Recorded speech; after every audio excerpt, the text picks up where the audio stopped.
Dear students, अस्सलाम वालेकुम and welcome to my YouTube channel. Dear students, आज के लेक्चर में क्लास 10th मॉर्निंग शिफ्ट के फर्स्ट एनुअल 2026 के एमसीक्यू सॉल्व करेंगे। इससे आपको हेल्प मिल जाएगी कि आपके कितने एमसीक्यू ठीक हैं। ठीक है, अब देखिए जो पहला एमसीक्यू आपके पास ये है।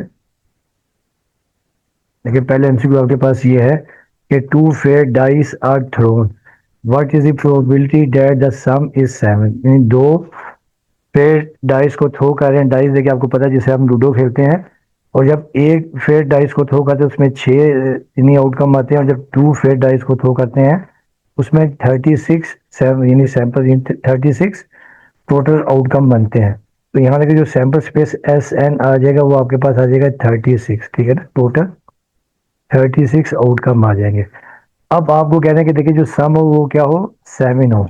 तो देखिए जो सम 7 देखिए किस किस में होता है। देखिए एक 1,6 में होता है, ठीक है, एक 2,5 में होता है, ठीक है, एक आपके पास 3,4 में होता है, एक आपके पास 4,3 में होता है, एक आपके पास 5,2 में होता है, तो एक आपके पास 6,1 में होता है। ठीक है ना, अब आप देख रहे हैं टोटल कितने बन रहे हैं। देखिए जो इवेंट है, देखिए ये 1 2 3 4 5 6। देखिए यहाँ पर जो आपके पास एन ई आपके पास आ जाएगा, जो इवेंट है वो आपके पास आ जाएगा 6 आ जाएगा। ठीक है, अब आपको याद ही होगा कि वी नो दैट जो प्रोबेबिलिटी का फॉर्मूला होता है, probability of event is equal to N E over N S. देखिए ये आपके पास आ जाएगा एन ई 6 है, और टोटल जो आउटकम है वो 36 है। तो 6/36 वैसे ही कैंसिल हो रहा है, 1/6 आ जाएगा। मगर देखिए यहाँ पर जो ऑप्शन दिया हुआ है ये ऑप्शन सी है, 6/36। इसे देखिए हम बबल को फिल कर देंगे। ठीक है, तो 6/36 is the correct answer.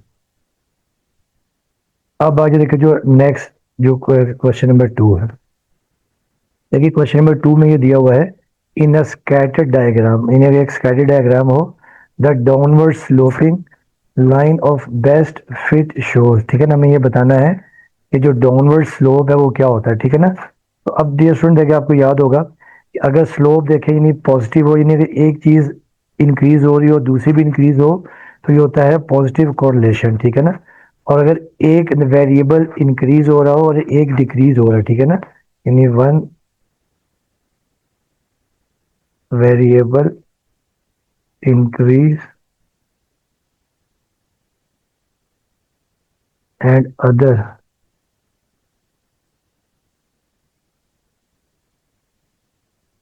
Is decrease, इसे हम क्या कहते हैं, नेगेटिव कोरिलेशन कहते हैं। ठीक है ना, तो इसका ऑप्शन बी है, B is the correct option. ठीक है, अब आ जाए इसका जो क्वेश्चन नंबर 3 है। अब क्वेश्चन नंबर देखिए 3 सिंपल सा है कि the Y intercept of the line Y is equal to -x+4। अब डियर स्टूडेंट्स आपको याद होगा जो वाई इंटरसेप्ट फॉर्म है ये होती है Y is equal to mx plus C. इसमें देखिए जो सी होता है, सी कहलाता है वाई इंटरसेप्ट।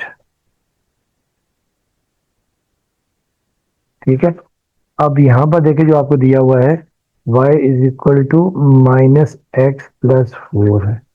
तो यहाँ देखिए जो आपके पास ये जो 4 है, जो y इंटरसेप्ट है ये आपके पास आ जाएगी 4। ठीक है, अब देखिए ये जो y इंटरसेप्ट है ये आपके पास आ जाएगा 4। इसका मतलब ये है कि जो y इंटरसेप्ट 4 है आपका ऑप्शन बी है। ठीक है ना, option B is the correct answer.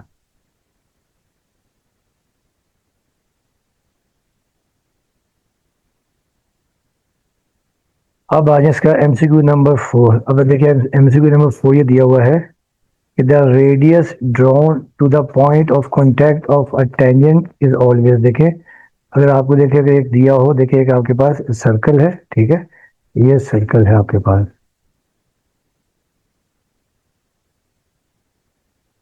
ठीक है, ये सर्कल है, और आपको याद होगा देखिए जैसे ये आपके पास रेडियस, ये सर्कल का सेंटर है, और ये आपके पास रेडियस है, ठीक है, और ये आपके पास टेंजेंट लाइन है।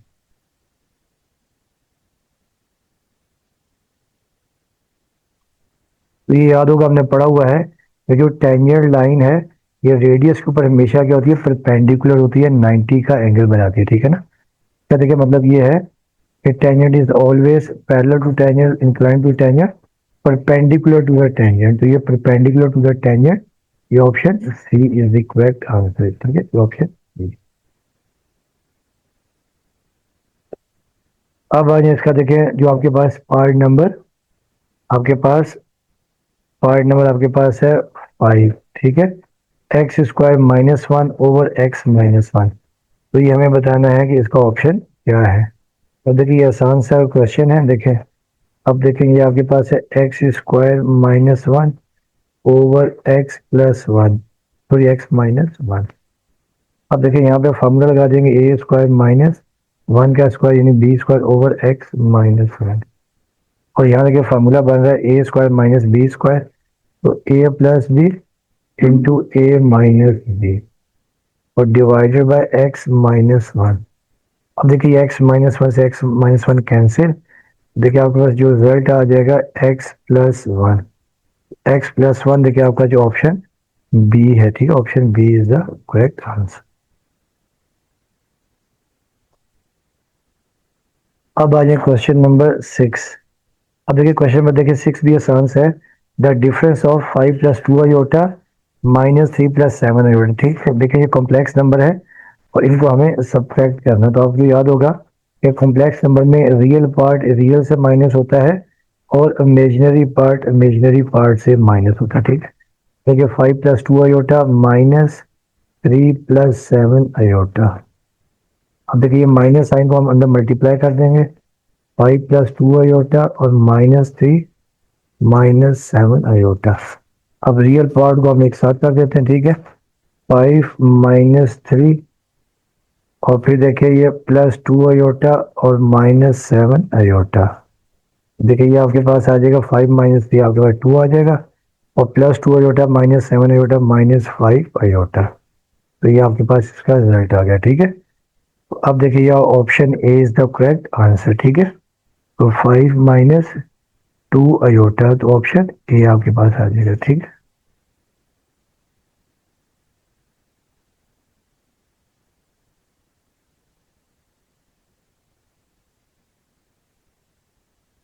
ठीक है. 5 - 2 आयोटा. अब देखिए 2 - 5 आयोटा. ठीक है, तो ये 2 - 5 आयोटा, ये आपका ऑप्शन ए है. Option A is the correct. अब आ जाए देखिए पार्ट नंबर 7. अब पार्ट नंबर 7 में ये दिया हुआ है कि if alpha beta are the roots of and alpha plus beta is equal to 9 and alpha beta is equal to 10, then quadratic equation is. अब डियर स्टूडेंट्स, आपको याद होगा जब भी अगर आपको सम एंड प्रोडक्ट दिया हो, इसका फार्मूला ये होता है कि we know that X square minus alpha plus beta into X और plus alpha beta equal to 0. ठीक है, अब देखिए आपके पास आ जाएगा एक्स स्क्वायर माइनस, अब देखिए अल्फा प्लस बीटा आपके पास दिया हुआ है 9, तो ये आ जाएगा -9x और अल्फा बीटा देखिए आपको दे दिया 20. तो ये आपके पास आ जाएगी इक्वेशन. देखें एक्स स्क्वायर -9x + 20. तो अब एक्स स्क्वायर -9x + 20 जो है ये आपका ऑप्शन ए है. तो ये option A is the correct answer. ठीक है, अब आ जाते हैं हम लोग क्वेश्चन नंबर 9 के ऊपर. अब देखिए क्वेश्चन नंबर 9 आपके पास ये है. क्वेश्चन नंबर 9 देखिए आपके पास ये दिया हुआ है कि मैट्रिक्स ए आपके पास दिया हुआ है. मैट्रिक्स देखिए आपको ए दिया हुआ है 2 1 0 3, देन ए इंटू ए, यानी हमें इनको मल्टीप्लाई करना, दिन ए इंटू ए. ठीक है, 2 1 0 3, इसे देखिए अब हम मल्टीप्लाई करेंगे. ठीक है, तो ये मल्टीप्लाई करेंगे. देखिए सिंपल, देखिए ये मैट्रिक्स ए आपके पास ये है, तो ये 2 0 1 3 और मल्टीप्लाई बाय देखिए 2 0 1 3. अब देखिए पहले इनका जो है ना, पहले मैट्रिक्स के कॉलम दूसरी मैट्रिक्स की रोज के बराबर हैं, तो ये मल्टीप्लाई हो सकता है. ठीक है, अब देखिए जब मल्टीप्लाई करेंगे 2 to the 4 आ जाएगा और फिर 1 0 0. ठीक है। फिर फर्स्ट रो को सेकंड कॉलम से करेंगे, 2 1 2 और 2 1 2, ठीक है। फर्स्ट रो को हमने पहले किया फर्स्ट कॉलम से, 2 to the 4 और 1 0 0। फिर फर्स्ट रो को करेंगे सेकंड कॉलम से, ठीक है, 2 1 2 और 3 1 3। अब बारी ये देखिए सेकंड रो की, सेकंड रो पहले फर्स्ट कॉलम से करेंगे फिर सेकंड कॉलम से करेंगे। तो ये 2 0 0, ठीक है, और ये 3 0 0। अब ये करेंगे 0 into 1, ये आपके पास आ जाएगा 0 और 3 3 9। ये वहाँ पे सिंप्लीफाई होके आ जाएगा 4 0 2 + 3 5 और ये 9। अब हम ये देखते हैं कि ऑप्शन कौन सा है। 4059, ये आपका ऑप्शन ए है। Option A is the correct answer.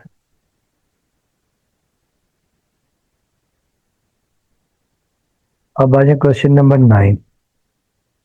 देखिए क्वेश्चन नंबर 9 आपके पास देखेंगे, if F of X is equal to X plus 4 and G X is equal to X square, then F of G X, यानी हमें composite function find करना है। यानी जो जी एक्स है वो पहले फंक्शन, पहले का क्या हो गया, पहले सेट का फंक्शन हो गया, ठीक है ना।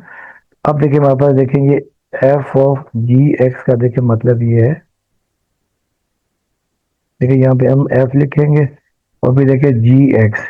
जी एक्स देखिए हमारे पास क्या है, एक्स स्क्वायर है। तो अब एफ के फंक्शन में जिस जगह पर एक्स है वहां पे हम एक्स स्क्वायर पुट कर देंगे, ठीक है। अब देखिए ये हमारे पास आ जाएगा, देखिए ये एक्स की जगह आ जाएगा एक्स स्क्वायर और ये +4 एज इट इज आ जाएगा।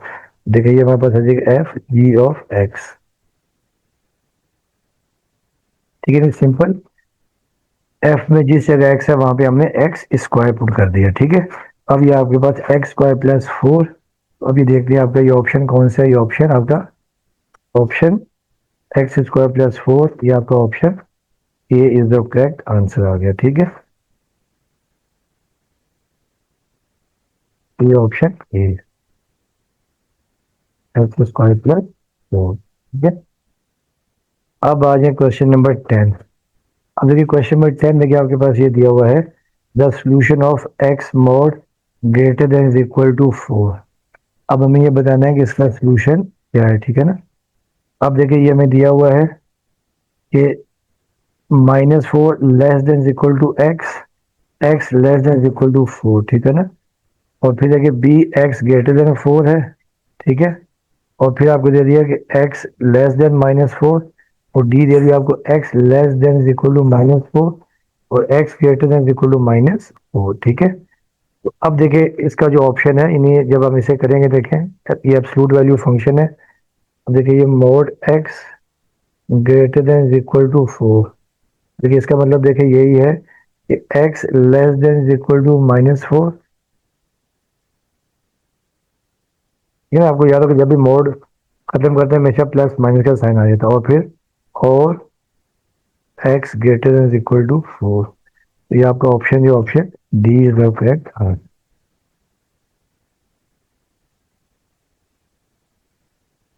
अब आ जाए क्वेश्चन नंबर देखिए 11 है। क्वेश्चन नंबर 11 देखिए आपके पास ये है, if discriminant of a quadratic equation is 0 then roots are. अब आपको याद होगा जब डिस्क्रिमिनेंट देखें D is equal to B square -4ac,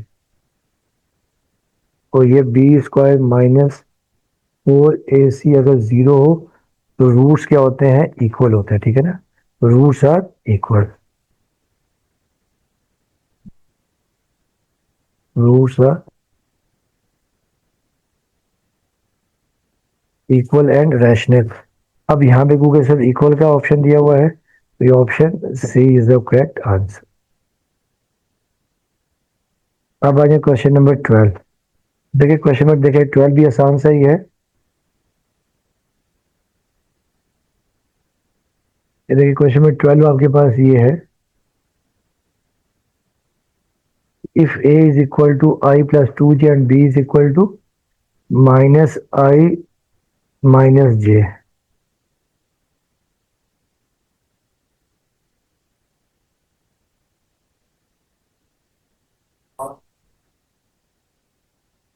ये स्टूडेंट्स अब आपके पास देखिए एमसीक्यू नंबर 12 है कि if A is equal to I plus 2j and B is equal to I minus J then J can be express as.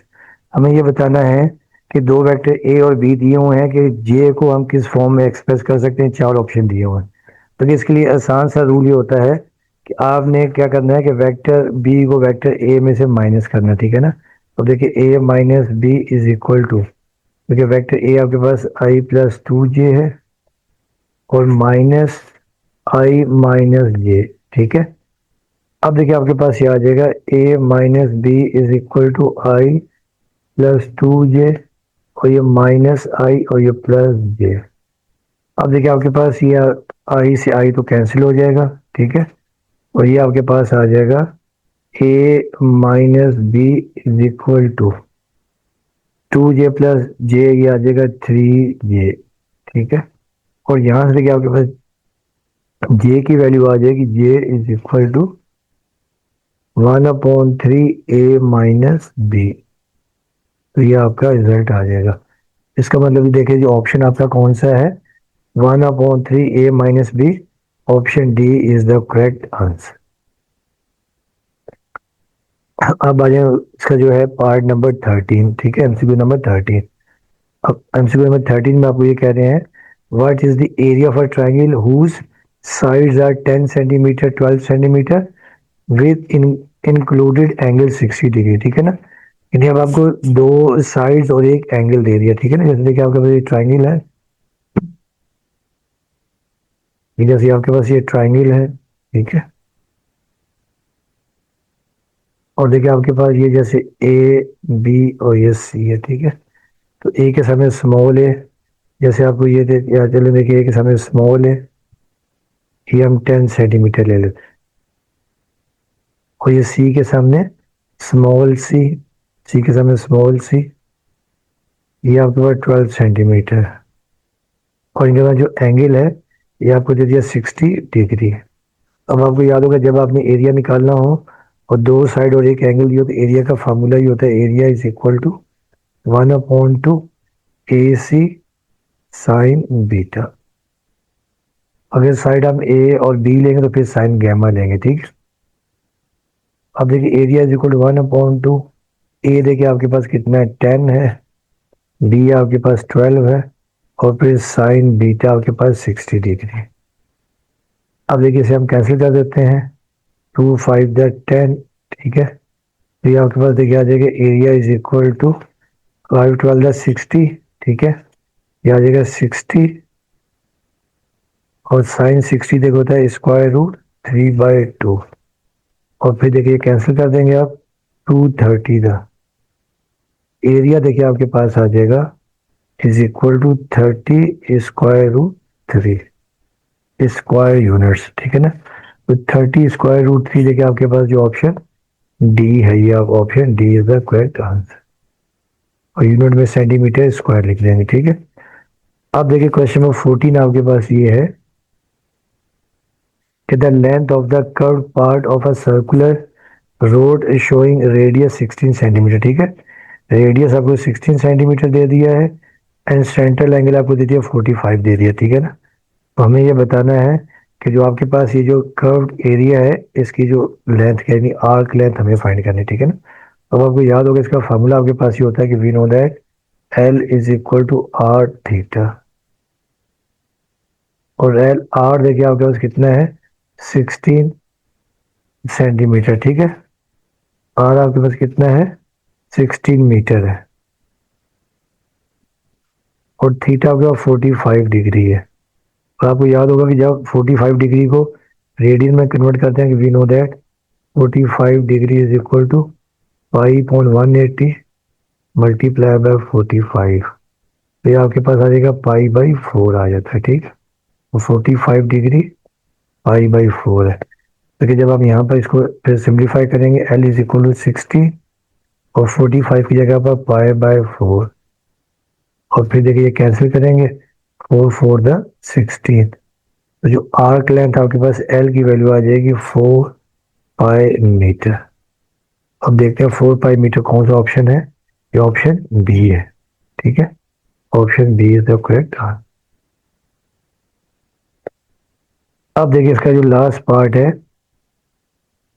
अब देखिए last part में हमें ये दिया हुआ है कि if two circles radii 10 centimetre and 4 centimetre touch internally, दो सर्कल है एक दूसरे को इंटरनली टच कर रहे हैं, then the distance between their centre is, तो अब आपको याद होगा कि जब भी दो सर्कल एक एक्सटर्नल टच करते हैं दोनों के रेडियस को ऐड करते हैं, और जब इंटरनल टच करते हैं तो दोनों के रेडियस को क्या करते हैं, माइनस करते हैं। ठीक है, अब देखिए जैसे एक सर्कल आपके पास ये है, ठीक है, और एक देखिए जैसे सर्कल आपके पास ये है,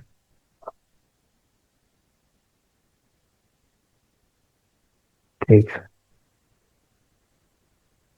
तो अब देखिए जैसे आपके पास देखिए एक सर्कल देखिए जैसे इसका सेंटर है आपके पास, ठीक है, एक का सेंटर आपके पास R1 है, ज्यादा है, और एक का रेडियस R2 है। तो ये हम लोग क्या कर देंगे, देखें नहीं जो ज्यादा रेडियस होगा तो 10 है उसमें से क्या कर देंगे, ये आपके पास R1 है, यानी R1 आपके पास 10 सेंटीमीटर है, और R2 देखिए आपके पास कितना है, R2 हमारे पास है 4 सेंटीमीटर। तो डिस्टेंस आपका D आपके पास आ जाएगा R1 माइनस R2, ठीक है, मोड, ठीक है। R1 देखिए 10 है और ये 4 सेंटीमीटर, तो 10 में से 4 गया तो डिस्टेंस बिटवीन देयर सेंटर आपके पास आ जाएगा कितना, 6 सेंटीमीटर। तो ये आपका आंसर आ जाएगा। और ये देखते हैं ऑप्शन कौन सा है, ऑप्शन आपके पास ए है। तो डियर स्टूडेंट्स के साथ में ये एमसीक्यू कंप्लीट हो गए हैं। बाकी आपसे रिक्वेस्ट है कि चैनल को लाइक करें और साथ में सब्सक्राइब भी करें, और बाकी जो इवनिंग के स्टूडेंट्स हैं ये भी वो भी एमसीक्यू देख लें, उनको इनसे काफ़ी हेल्प मिल जाएगी। ठीक है, ओके स्टूडेंट्स, अल्लाह हाफिज़।